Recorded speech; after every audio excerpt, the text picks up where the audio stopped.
So good evening, everyone, and welcome to the Book Club of California's Live, an online program titled Medieval and Renaissance Manuscripts, Designing the Book. Tonight's program is the latest installment in the Wendell Locher Lecture Series on the history of the illustrated book. It's co-presented and co-hosted by our friends at the American Trust for the British Library. Thank you for joining us here in the club rooms and for joining us online. My name is Kevin Kosick, and I'm the Executive Director for the Book Club of California, and it's my pleasure to welcome you all and get this program started tonight. For those of you that are new to the Book Club, we are a nonprofit member and donor organization that is dedicated to preserving and promoting the history of the book and the book arts. Oftentimes, we do that with a focus on the history and the literature of California and the West. The book club publishes limited edition finely made books. We have a quarterly newsletter, our scholarly journal, and keepsakes for our members. We also host a year-round series of programs and lectures and exhibitions like the one this evening on topics including fine printing, design, typography, bookbinding, collecting, California history, and much, much more. Now, if you're not a member of the book club, or if your membership has lapsed and you're interested in what we do, please consider joining our century-long tradition by becoming a member. Our membership dues are modest and the benefits are many, and we simply can't do the work of the book club without the support of our members. So I encourage you to check us out online at bccbooks.org, or talk to me after tonight's program, or email me if you're there on Zoom for more information on kevin@bccbooks.org. Now, thanks to the generosity of John Wendell and Chris Locher, the book club is able to host this annual lecture series on the illustrated book. Tonight's lecture by Barbara Shaler presents two aspects of illustration in medieval and Renaissance manuscripts before the dominance of the printed book. Please join me in thanking both John and Chris for their incredible support for this lecture.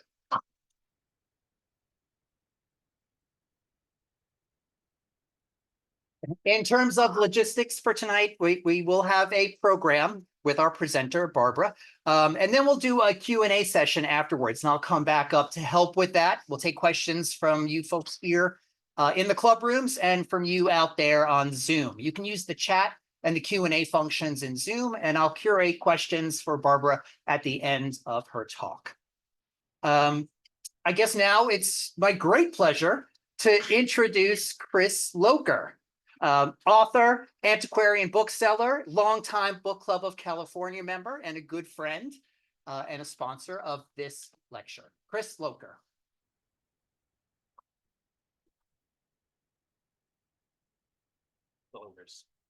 Thank you, Kevin, very much. We don't have a microphone for you. Oh, Let's see if we can. I can try to. Whatever. Great. Thank you very much for the warm welcome. Good evening, everybody. As Kevin said, my name is Chris Locher, married to John Wendell, for those I haven't had a chance to meet. I'm so excited to welcome all of you, both here, 50 or so people here in the book club rooms, as well as almost 300 people on Zoom. That is an extraordinary turnout. We're thrilled.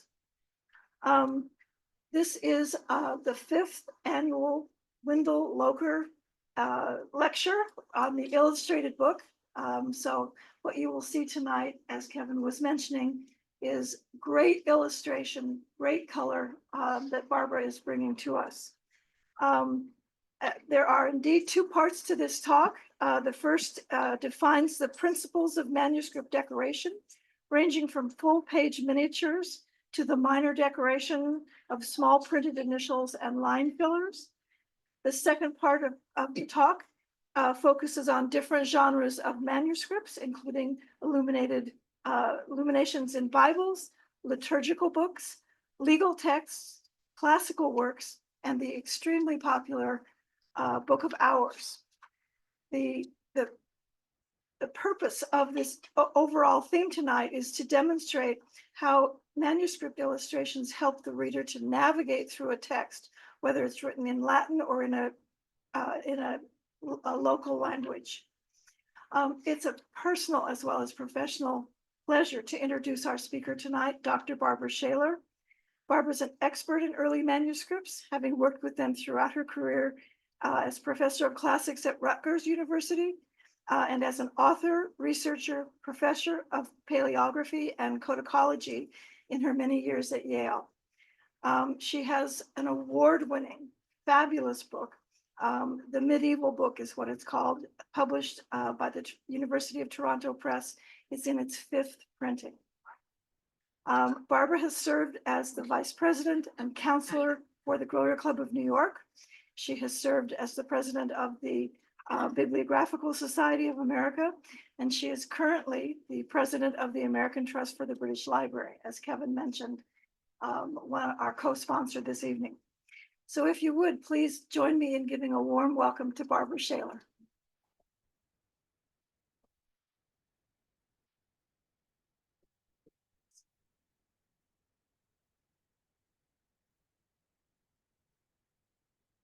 So I'm going to do a test here. Can you all hear me?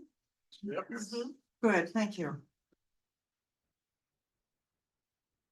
I would like to begin my remarks by thanking John Windle and Chris Loker. I was really quite touched when Chris asked me if I would be willing to do this. And I thought, yeah, it gives me an opportunity to think through some things that I've been working on for a very long time and to maybe update some of my thinking. So I thank you very much. Because the field of early manuscript studies is so interdisciplinary and broad-ranging, and my students range from classics, medieval studies to Latin, Italian, Spanish, French, German, Middle English, the whole realm. I have to thank my students, some of whom I know are on virtual this evening, and also the curators at the British Library, the Beinecke Library at Yale, the Pierpont Morgan Library Museum, and special thanks to my long-term friend and colleague, Consuelo Dutschke, now retired from Columbia. So I'd like to begin with a statement. Before the age of printing, which was introduced about 1450 in the Renaissance, every manuscript was hand-produced. No two books were exactly alike. They might have similar designs, similar colors, similar illustrations, but always there are differences depending upon the scribes and artists for the illustrations. To complicate matters, most manuscripts were not signed. They were not dated, nor do they provide a location of production. Among the great challenges, who did the work, when did they do it, and where did they do it? In which place in Western Europe, because that is the focus for my remarks, which monastery or cathedral or university city, and why was the manuscript made in the first place? For an individual, for an institution, for a particular market? So those are the initial questions.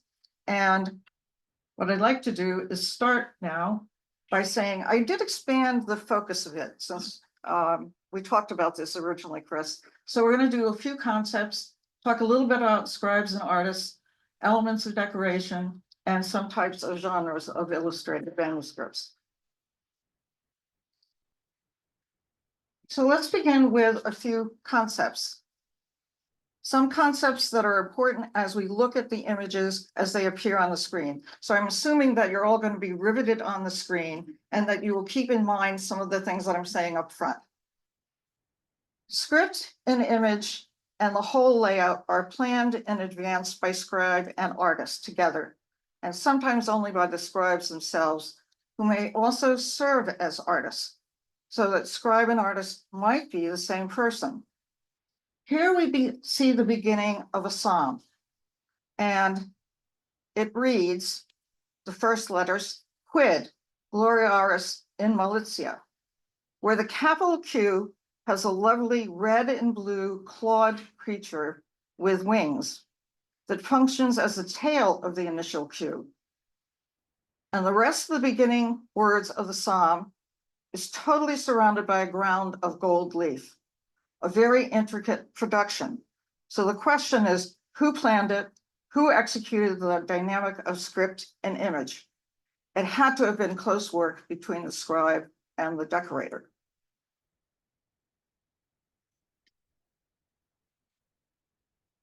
This is a concept that I've come to realize later in my career, and that is that the opening of the manuscript is often extremely important. It's not a page, it's an opening.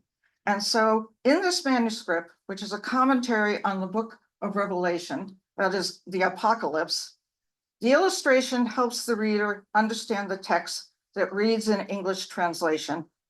And behold, a great red dragon having 7 heads and 10 horns, and I did count them, and they are there. And his tail was dragging along the third part of the stars of heaven, and it dashed them to the earth. And that great dragon was cast down, the ancient serpent, he who is called the devil and Satan. In early manuscript books, the leaves are not paginated, they're foliated. So the back of the leaf is called the verso, and the front is called the recto. And often, as here, we will see illustrations that go across, which also talks about the importance of planning. Now, this concept of the opening goes right from the earliest period of the Middle Ages into the 15th century. Here in a late 15th century luxury Renaissance manuscript from Italy, we see the miniature of the author at work and the coat, we see the miniature of the author and his muse, with the author presenting the book to his patron, who also appears on the verso. On the facing recto is some beautiful gold script, which we call usually display script, which is written in gold as if on marble. So you can see the pattern there. And this, the author is at work, and we see the coat of arms of the patron. It was produced for Ferdinand of Aragon, King of Naples. Now, what I really like about this, and I didn't include an image, but this book is unfinished. So in the back of it, there are many initials that have been drawn in, but have not been executed.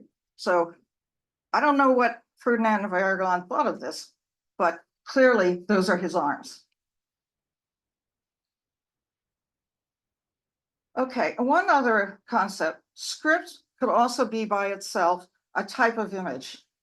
Recent scholarly work demonstrates how the letter forms themselves and their placement on a leaf serve as a kind of decorative illustration of and in a text.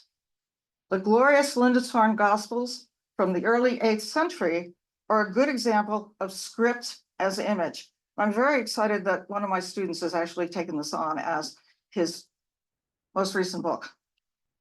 Earlier in this presentation, I noted that there was not much in the way of solid details about the names of scribes and artists, or who did what in any given manuscript. And importantly, if the scribes and artists did provide any of this information, it was usually at the end of the manuscript, not on a title page as we think of it today. Title pages with the name of the printer and the date and place of printing eventually became essential in the competitive world of printers and printed texts, and the information appeared up front. So let us consider a few examples of where these manuscript workers did provide information. This example is a Renaissance choir psalter from Florence. It's a big, heavy book. It is intended to be placed in front of a choir for reading, recitation, and singing. It's bound with wooden boards, and you can see some of the little spikes coming out of the corners that are supposed to protect it as it's being used. Now, just looking at the style and design of this illumination, one might suggest that this is the work of a well-known Italian artist named Antavanti, who lived 1452 to 1517. And this is where close examination is absolutely critical. Here is a scroll next to the head of this gentleman, whose nickname was Vanti.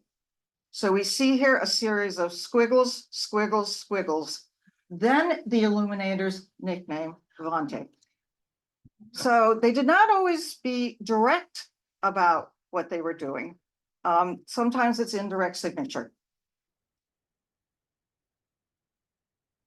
A second example is a long colophon by the master painter and scribe Maius in an Apocalypse manuscript from the mid-10th century, now preserved at the Pierpont Morgan. This colophon, that is an ending statement or inscription, is long and complex, but provides details of his work, including that Maius, and this is a translation, made the book so that the wise may fear the coming of the future judgment of the world's end. And as seen here, it appears on a badly damaged leaf at the end of the manuscript. And this is a manuscript that contains 110 extraordinary miniatures and an impressive use of intricate display scripts. Maius here takes credit for being both scribe and illustrator. Our third example is also an Apocalypse manuscript, but one that is from the late 11th and early 12th century, where the two scribes, Dominicus and Munius, are named in one inscription, as well as a later painter, Petrus, who completed the cycle of illustrations and wrote a separate inscription. Here we see a most vivid scene of jumping frogs described as unclean spirits, representing the words of the devil. So the words of the devil are the frogs that are coming from the monster's mouth. Very vivid. Now, scribes and artists sometimes did have pattern books. We see here a scribal pattern book that offered a patron the opportunity to select a script, both more formal book hands and more cursive documentary hands. First, we see how to write a standard Gothic bookhand, stroke by stroke, which is called the ductus of handwritten letter forms. Now, this is very important because every scribe wrote differently, and one looks carefully at the ductus. And an example I will give is the letter G. Is the bowl of the G larger on the top or larger on the bottom? Is it curved in any way? This is what a paleographer looks at, is what is that scribe exactly doing with his letter forms? Now, this wonderful pattern book also gives letters as decoration. And this is just one opening. We see on the left a wonderful letter D, and it has 4 grotesques at each corner. So this is something that if you wanted your manuscript to look like this, you could say to the scribe, I want this letter form. And the one on the right, on the recto, is a floral letter pattern. So this is important and elaborate work, and very important for the identification of scribes, especially when we don't know information about them, how to identify them. Now, as an example of an artist's pattern book, we discovered at Yale that multiple leaves of one pattern manual were inserted rather randomly into a manuscript of the text that contained a biblical commentary. So we were going through this book, absolutely beautiful book, and all of a sudden there'd be something inserted like this page on the verso or the page on the recto that didn't really have anything to do with the text that was in front of you. And so we discovered that, and I thank my colleague Kathleen Scott for this, there are different possibilities, often 2 versions offered to the illustrator. And each possible drawing has a helpful label, labels that are often, but not always, appearing with illustrations. So this is a good artist pattern book. Okay, so what I'd like to do now is look at the elements of decoration and do this by layout, initials, and borders, because each of these is important in its own way. I have selected this image from a manuscript at the Huntington Library, a copy of a Legenda Aurea from France toward the end of the 13th century. It is a collection of saints' lives with 135 miniature paintings. Here, Saint Fursey, and you have to look closely, but I do have a close-up, is deceased and in bed. As his soul is received by two angels, the soul is coming out of his mouth. And the third angel protects the soul from a monster who is shooting arrows. So this is the life, once again, of Saint Fursey. I have selected this illustration for a number of reasons. If you noted before, and I'll go back, there's the scribbling in the lower margin. And so one could say, first of all, can you read this? And second of all, what is it? It's instructions to the illustrator.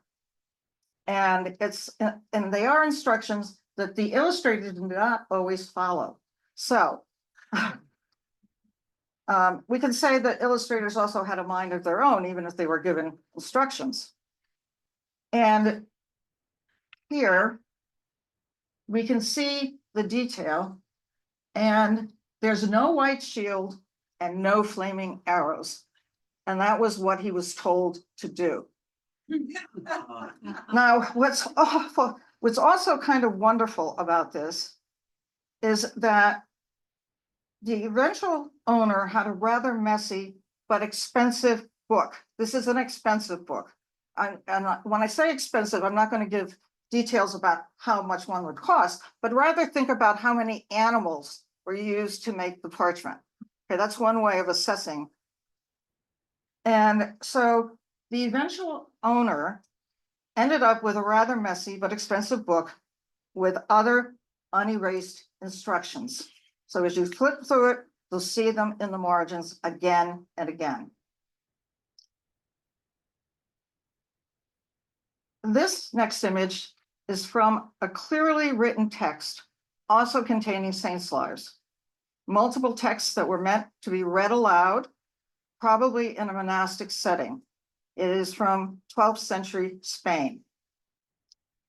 In the case of this initial E, the illustrator has represented the alleged narrator of a saint's life. The head is Saint Copres in the body of the initial. He is portrayed as reading the life of Saint Patermuth, a fellow desert monk whom he admired. I'm especially fond of the concept of turning an initial into a talking head. And that's exactly what we have here. And I think it does show a sense of humor, even in a monastic setting. Okay, now contrast this.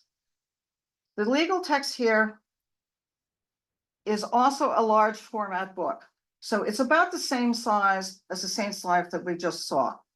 But this manuscript was meant to be studied and annotated in an Italian university setting.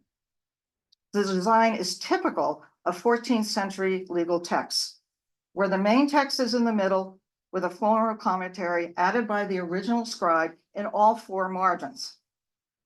Such a design layout is quite distinctive, and here is enhanced by the addition of decorative initials and playful figures added for what purpose? I think perhaps to help the reader navigate the dense legal prose. In the left-hand margin and elsewhere, sometimes between the lines, we also can see more notes, probably by the owner, most likely a wealthy student or a teacher of canon law. It's also an expensive book, big format, lots of parchment. Now, there is, and I didn't have an example of it, there's at least one illumination that shows a university setting in which the student is walking along and someone is walking along in back of him carrying his legal books. So these were big, massive productions.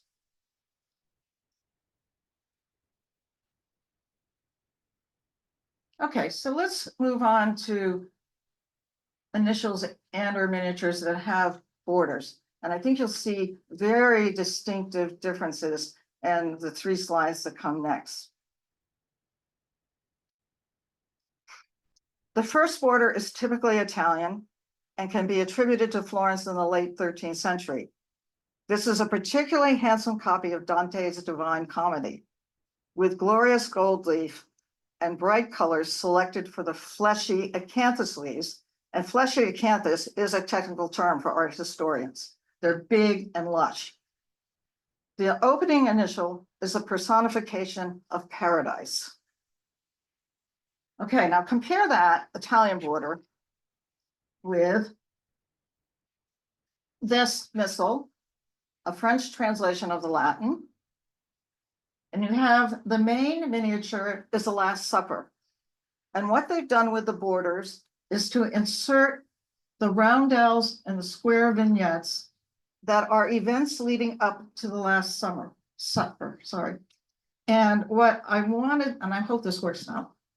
There. This is one of the events depicted. It's Christ washing Peter's feet. So this is a very elaborate missal, and it's one that would have cost a fortune to produce.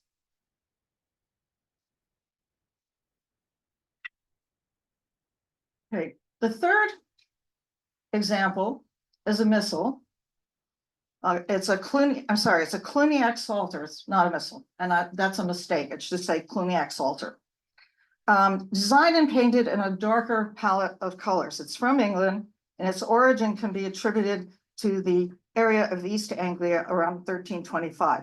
And this is a very specific attribution that has been done by a well-known art historian named Lucy Freeman Sandler. In addition to the historiated initial of the Adoration of the Kings, and you can see that within the body of the initial, it's marking the beginning of a psalm. There are smaller initials strung together vertically down each column. We also see two grotesques walking in the left-hand margin and decorative line fillers at the end of each verse of the psalm. This typically English style of border consists as well as leaves, knots, and flowers. And I want to thank Stephen Whitehead because he brought in an example of line fillers that are even nicer than these. So afterwards, it's up here in front, and they're really quite lovely. Okay, so it's now time to turn to genres or categories of manuscripts. Now, I could go on forever about this. And so I thought about what are things that people might relate to and what I could do in a reasonable amount of time. So I started with first what I think of as practical or pragmatic illustrations, and then a small number of narrative illustrations. And what is more practical than a map of the world? And I think you'll see here also that it extends across the opening. So you needed a full opening here to get this to come out right. The seas are vivid in blue, and you can't quite see it, but you can imagine it with all the finer squiggles there. The locations are labeled. And this particular map dates from the latter part of the 15th century, and it represents a growing understanding of the nature and geography of the world. Yeah, it's really impressive.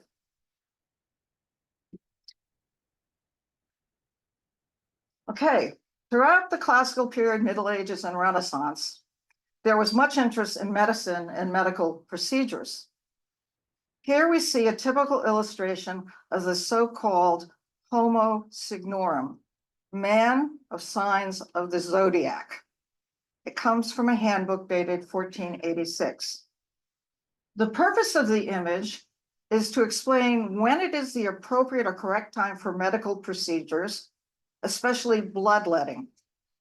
The first sign is Aries, and you can see Aries right there. And then you go down the body of the man with the other signs of the zodiac until you end with two fish representing Pisces for the feet. This particular image is found in a guild book of the barber surgeons in York, England. Now think about that. So if you wanted to go get medical help, you could go to a barber surgeon and he would look at zodiac man There's also zodiac women, but the zodiac woman is a little different because it focuses on diseases or problems of women specifically. Now, I like this. There are other examples of this that are more colorful, but I think this one is legible. You can actually see what is the sign that goes with each part of the body.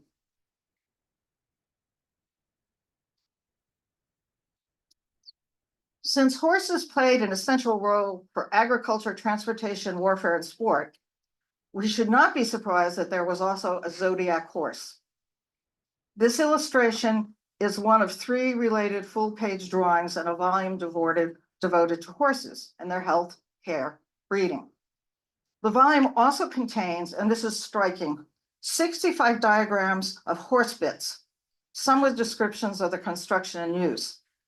The main treatise of the book was produced at the court of Alfonso V, King of Aragon, and this copy is attributed to the second half of the 15th century.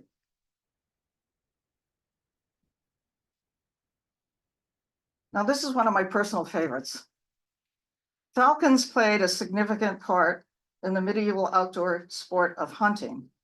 So we have a beautiful handbook containing treatises on these birds of prey.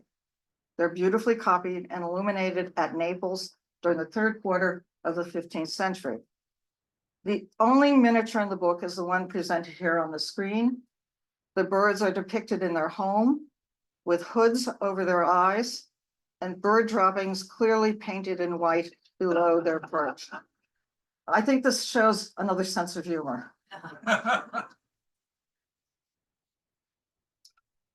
Moving from the practical, I'd like to think more about narrative illustrations. And we are concentrating first on biblical scenes, then on author portraits. Biblical illustrations are found in Bibles, gospel books, liturgical and devotional books, as well as in many commentaries written on or about the texts of the Bible.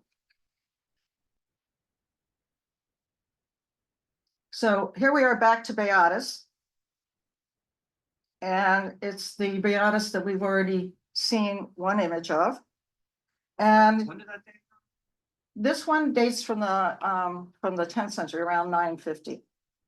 And the Beatus was interesting to me, and it's one of the first categories of manuscripts I worked on, because it was copied again and again in medieval Spain. So the earliest ones come from the 9th century, and it goes right up through into the 12th and beyond.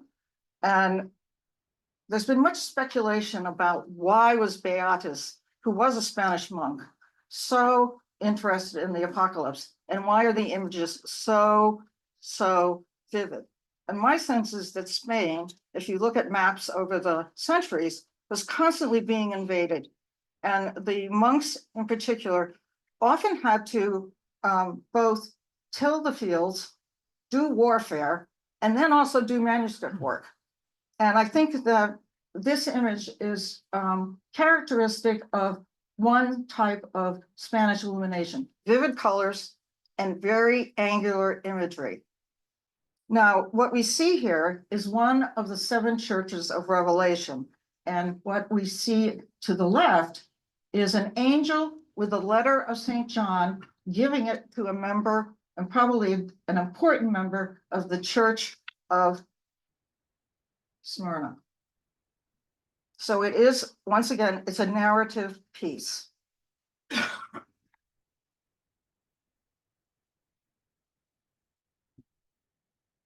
Among the many fine illustrations accompanying and clarifying the text of the Bible are the long illuminated I initials at the beginning of Genesis, and that is the in principio, in the beginning. A reader's Latin might not be perfect, but the details of the illustrated opening of Genesis certainly would help the reader navigate visually the particulars of the text. Here, the text is actually a comprehensive commentary compiled by Petrus Comester, whose name translates into Peter the Eater. He was a Parisian theological scholar who was considered a bookworm. He read absolutely everything and commented on it.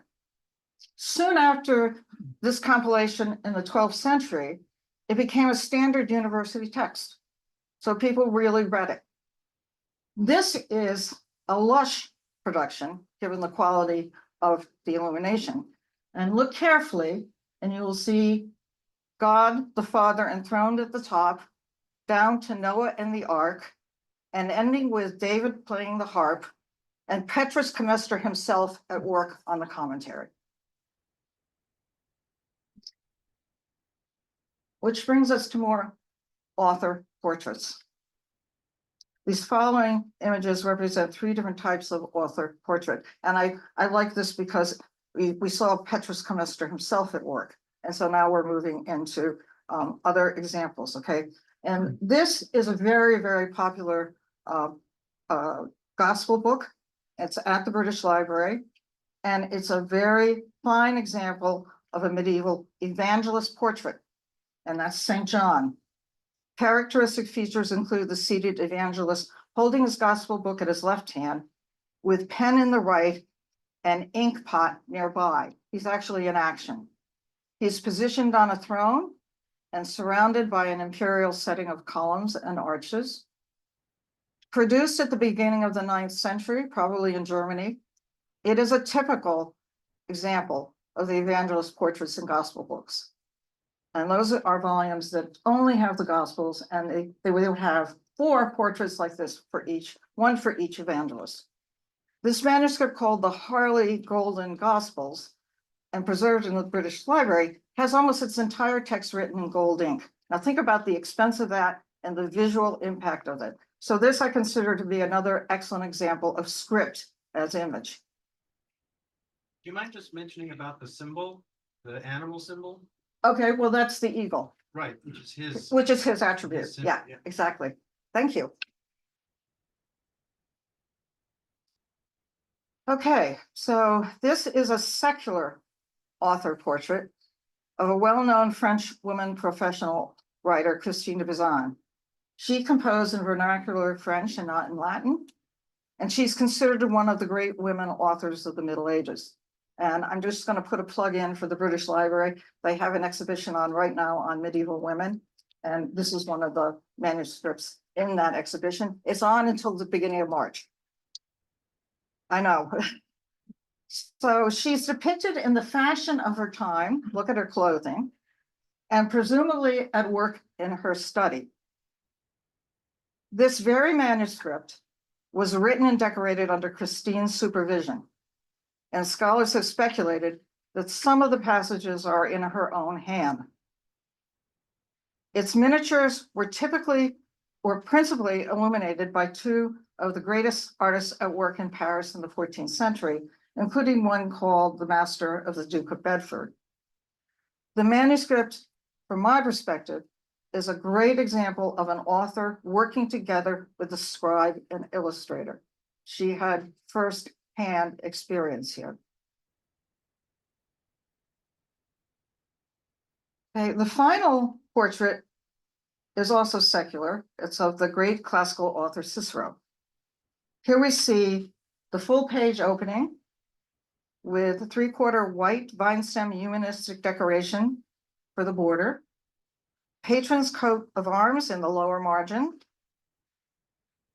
We know the name of the scribe, Piero Cellini, and the name of the illuminator, Mariano del Buono, since that volume was completed and dated in Florence in 1470 and gives the information. We are also able to determine through the coat of arms that this book was produced on commission for a bishop in Hungary. So it went, completed in Florence, 1470, went to Hungary, and it was probably on commission. Now, the volume contains all of Cicero's philosophical works. But this author portrait within the historiated initial intends, from my perspective, to represent Cicero the orator, complete with the Roman laurel wreath of achievement and victory. And I think it's a really fine, I like his book as well that he's holding. And working on research in medieval manuscripts and their illustrations defined broadly, it is often difficult to decide on an answer for certain aspects of early hand-produced books. And this is often a difference from working on printed texts, where the title page can provide solid information about where and when and by whom a book was published. So let us consider two examples where questions still exist.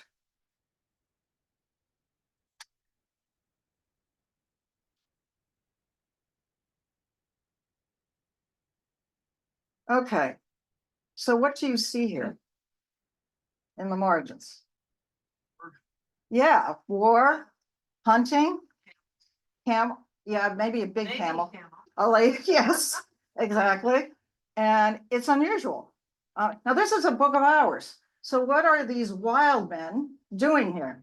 Now, what we were able to determine is that the manuscript was illuminated by a husband and wife team who lived in a house at the sign of the wild man. Okay, but what do these wild people have to do with a private book of prayers? So the text has nothing to do with the. Nothing. They're prayers. So you've got border after border with wild men and bizarre creatures. One of my friends suggests maybe it's a form of advertisement, that they considered this to be important because they lived at the house of the wild men, but I just don't understand it, and I'm still very curious about it. What's the top? Yeah, well, they're like Gorgon heads with wings. Wing? What are they? What are they doing in this book of prayers? Okay, and then the best example that we have at Yale is something called the cipher manuscript. Okay, now this manuscript has not been deciphered. It's in an unknown cipher. It was written by several scribes because there are distinctive hands, but it also has the most bizarre illustrations imaginable. And my question here is, what are these women doing in puddles of green slime? And I have another graduate student who's actually working on this and has been working on it for decades, and we've made a little bit of progress, believe it or not. So that we did testing of the parchment, so we know it's legitimate, that it's a 15th century. We don't know. No, have no idea. So you know what it dates from? Now we know it's 15th century, that it was, because for a while people thought it was a forgery, a modern forgery, but it's not. So, so this is the kind of puzzle, I think, about illustrations that are the fun things of what we do with medieval manuscripts. Okay, now I want to conclude, if I may, with transition to print, because truly the first 50 years, which would be the period of incunables, which means in the cradle of printing, essentially. We have early incunables, and I mean really the first 50 years, attempt to bridge a transition between hand-produced books and the printed text done with new technology. So what do these books look like? And I think you'll see striking similarities and some differences. Okay, Gutenberg Bible. Now, one would think that the Gutenberg Bible would have been produced in the shop of Gutenberg, and indeed we know that he had his own group of illuminators and possibly binders. But what this indicates is how things traveled. So on the left, we see it's printed, it's from the British Library, and it's German style decoration. We've seen borders like this elsewhere.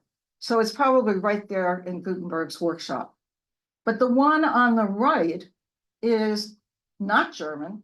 It's a characteristic British border, and it's now in Lambeth Palace Library in London.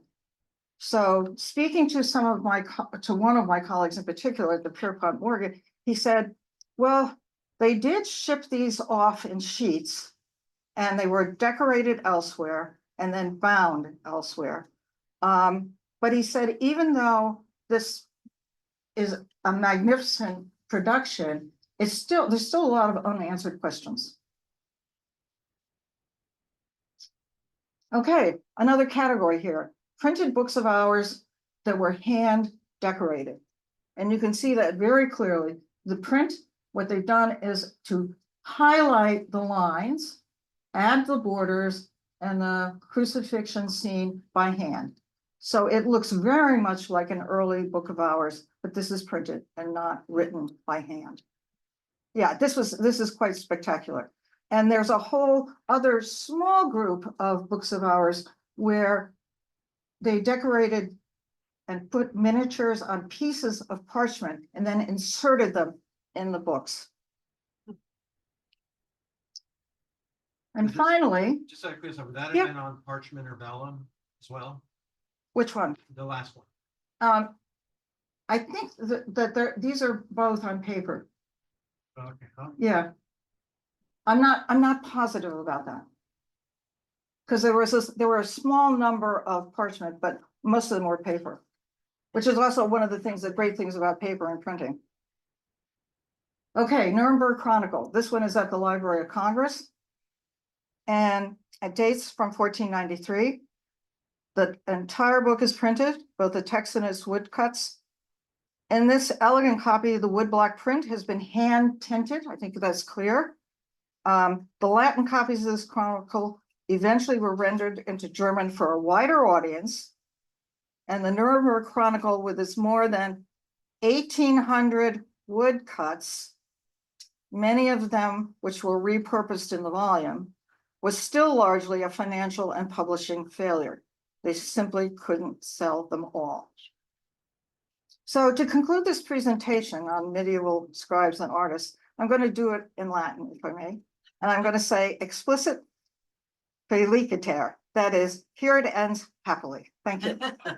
Thank you all for being here.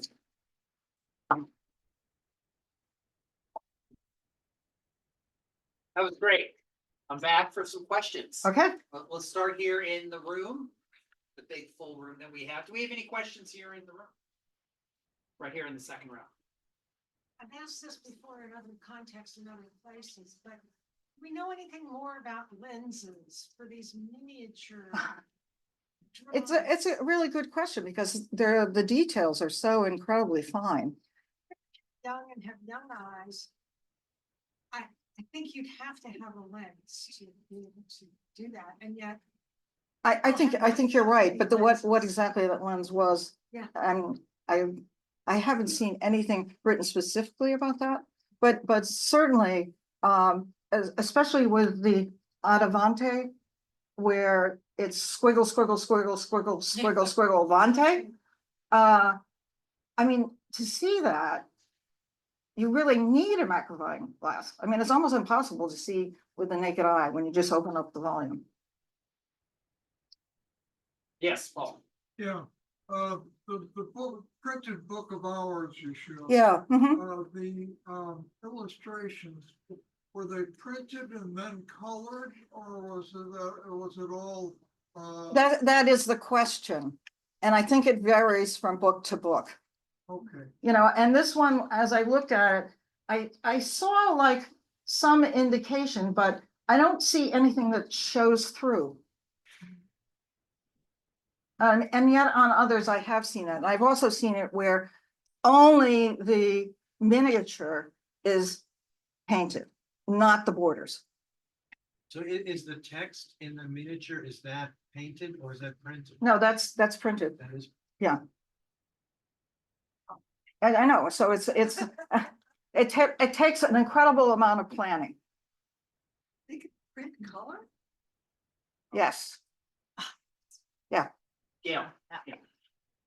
It seems like, as you pointed out throughout this presentation, that the artists were given, despite some of the instructions, which apparently they sometimes refuse to follow, they were given a lot of leeway in terms of how they were interpreting the text, particularly biblical text. And it seems like they could interpret theology in the way that they wanted in some ways. And I'm just wondering, have there been special studies about how, because we respond so well to illustration. We do. And we learn so intuitively and directly through illustration. I'm just wondering the liberty that was taken. I mean, I'm sure there's very famous examples of how that how that deviates from what we have customarily come to assume about Well, a biblical text. there's been a really big study about the cycle of biblical illustrations, and the scholar went through and he found several different types of decoration. And so he went through and he calculated, okay, so in this place, it looks like they did that opening I initial with 5 roundels. In other places, they did it with 6. Other places, they did it with 7. And each of the initials could be somewhat different, but you couldn't deviate too much because it would be heresy. So you had to keep within, I Well, think. that's what I was wondering. There yeah. must be examples of where the deviation what bordered on, you know. Well, really, I think it was, the apocalypse is pretty scary stuff, yeah, yeah. but the cycle of decoration that goes with it is even more scary. When you see the monsters traveling across the page. So there is a question in here about the ink colors that are Yes. used. And if they have any particular meaning, or were they chosen to be beautiful or some cheaper than others? Like, is Well, that, it is true that for blue, lapis was used sparingly, sometimes not at all. There were cheaper possibilities for that. But the difference in colors is often time-based and regional-based. So that's why I wanted to show the 3 borders and how different the palettes were. And that is also really important in placing and dating. So how did I know that that was an Italian, well, besides the fact that it's Dante, it's that particular type of acanthus leaf in those particular colors. other question here, Steve? This is actually a question I often get at Renaissance fairs. What was the ink made of, if you wouldn't mind? Or did it vary depend on where it was? Yes, and what period too. So it goes, and also, there's much work being done on that. That's why I'm hesitating a little bit. I mean, right now, there are many people doing multispectral imaging and other kinds of imaging to determine exactly what colors are and what they're made from and what the ink is. Let's say it was 15th century Fif- France. Well, how about doing Italy? It's a little bit Okay, easier. yeah. 15th century Italy is interesting because whatever it is, it does flake and it's lighter in shade. So if I could go back. Sure.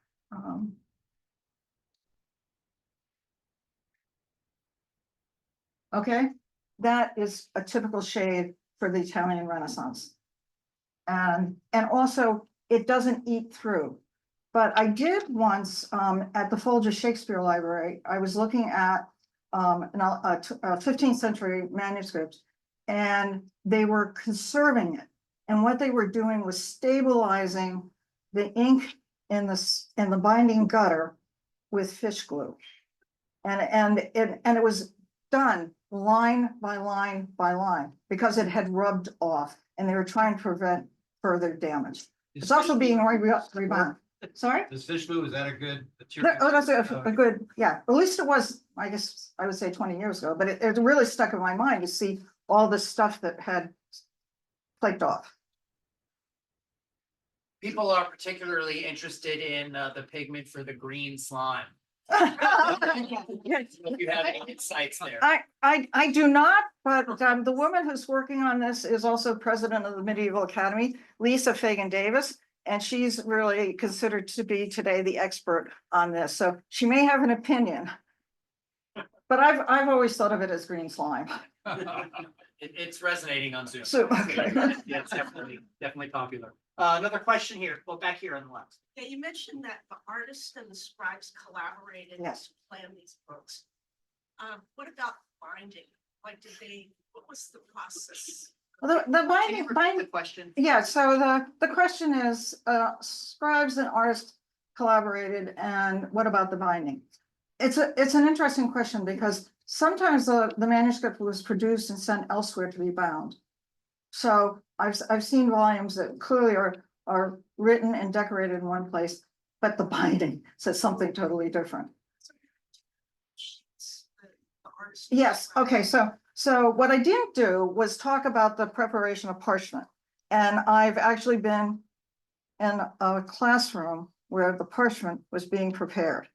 And it is a messy, ugly business. I mean, it's to get the sheepskin or the cow skin or the calf skin, to get it smooth and to remove all of the detritus so that you could then cut it.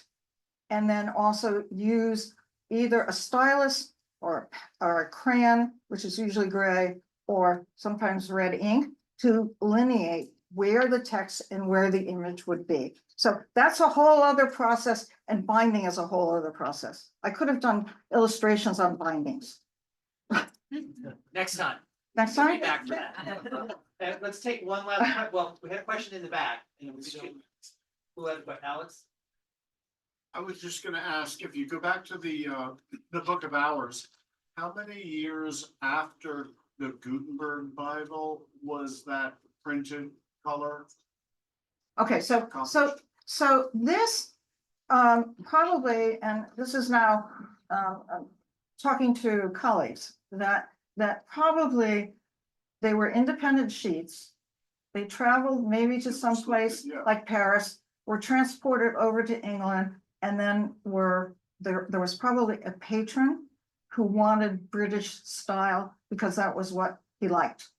Did not want the Germanic style. But when you go to the Book of Hours, which Okay. I think you said is printed. Right, the uh, text is How many printed. years after the Gutenberg hand painted stuff was that printed? Oh,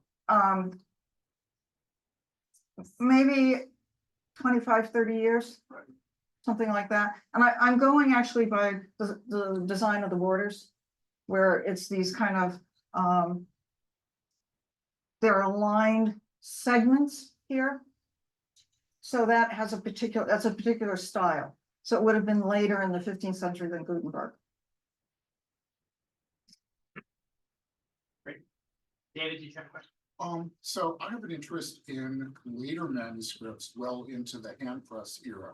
Okay, So I have some examples of 18th century manuscripts, and the design was imitating a printed book rather than the design elements you talked about. So I just wonder if you've studied any of those at all or have anything to say about later. no, but manuscripts.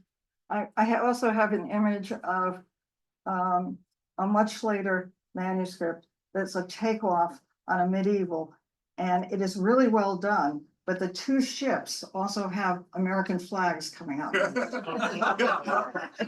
A clear sign of something.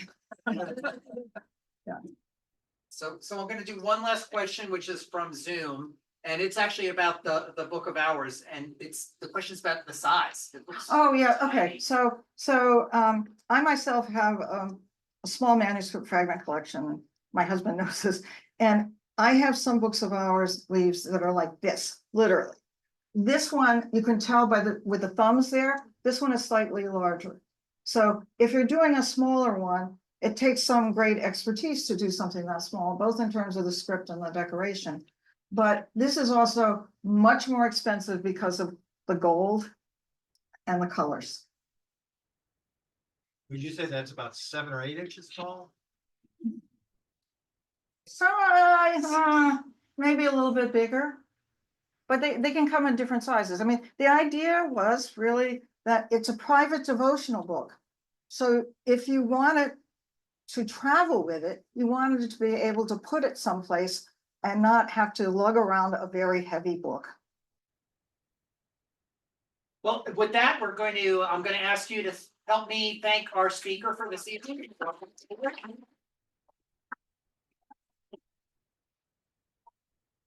Also, thank you to our very generous sponsors for this lecture series. John Wendell and Chris Logan. Also, a big thank you to our presenting partner, the American Trust for the British Library. Thank you for helping get the word out. And thanks to you here in the club rooms for joining us in person, and for everyone on Zoom who joined us. Thanks for being with us tonight. The next book club program is in a couple weeks, February 24th at 6 p.m. The title is The Man Beneath the Paint, California Impressionist Tilden Dakin. It's an in-person and virtual presentation by author Bonnie Portnoy. So you can register for that online at bccbooks.org/programs or by clicking a link in one of the emails that you're getting from the Book Club of California.